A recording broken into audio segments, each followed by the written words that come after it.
Hello everyone!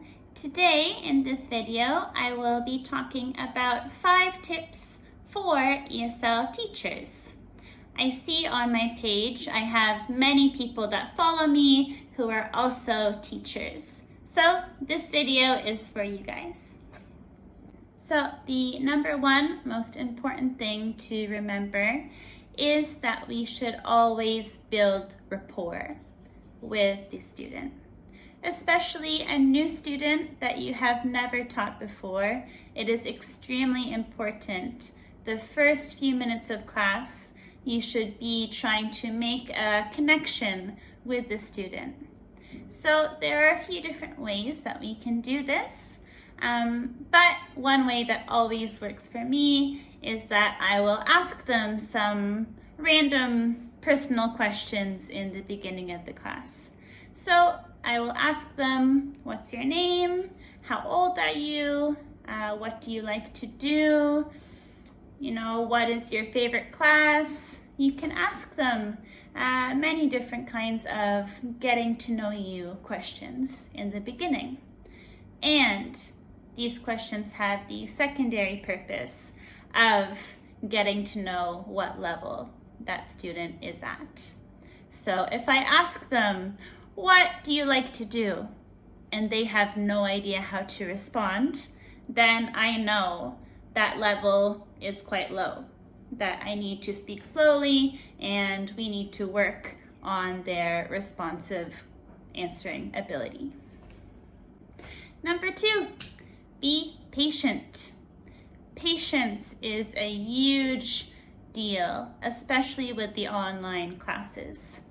So what happens a lot, the teachers, we will sometimes forget that the student needs to take some processing time, and the time it takes for them to comprehend, understand, and formulate their answer might be much longer than it is for us or for another student.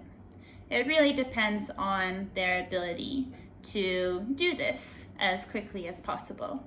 For some students, it takes a while. So as teachers, we need to remember to provide this quiet thinking time to the student. If we do not do this, the student will feel very rushed, and we don't want to rush the student. Number 3, teacher versus student talk time.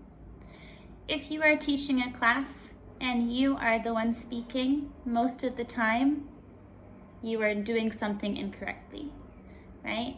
The student, especially for English lessons or for any language learning, the students should be the ones that are doing most of the work. So we need the output from the student. It's more important in the language courses than, let's say, mathematics or a science course, where you just have to learn the information. For speaking, we need to have that output from the students. And if you are not getting it, then you as a teacher need to do something differently to make sure that you do get that output from the students. Number 4 is all about providing effective corrections and feedback in a timely manner. So it depends on the student and their ability to learn. However, there are a few basic ways to do this. The first one, we can just give immediate oral feedback right away to correct their mistake. For pronunciation, this is most effective. Or we can type it in the chat box, or we can write it on the screen so that the student can see the error that they made. You can also underline that word and come back to it later on when the student has finished saying what they're going to say. And lastly, number 5 is just to be adaptive and positive. So adaptive, we should be able to change up our lesson plan very quickly or change to a new activity if the one we are currently doing is not working out so well. And always stay positive, of course. If you are a very negative teacher all the time, then the students might not feel that it is an effective learning environment for them. I definitely would not.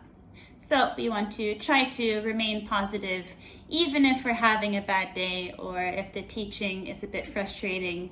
Always remain positive. So those are my 5 tips out there to all of you teachers, and I hope that this is helpful information and you can take it and use it in your classroom. I'm sure most of you already use this knowledge and have great classes as it is. Thank you so much for watching. Bye-bye.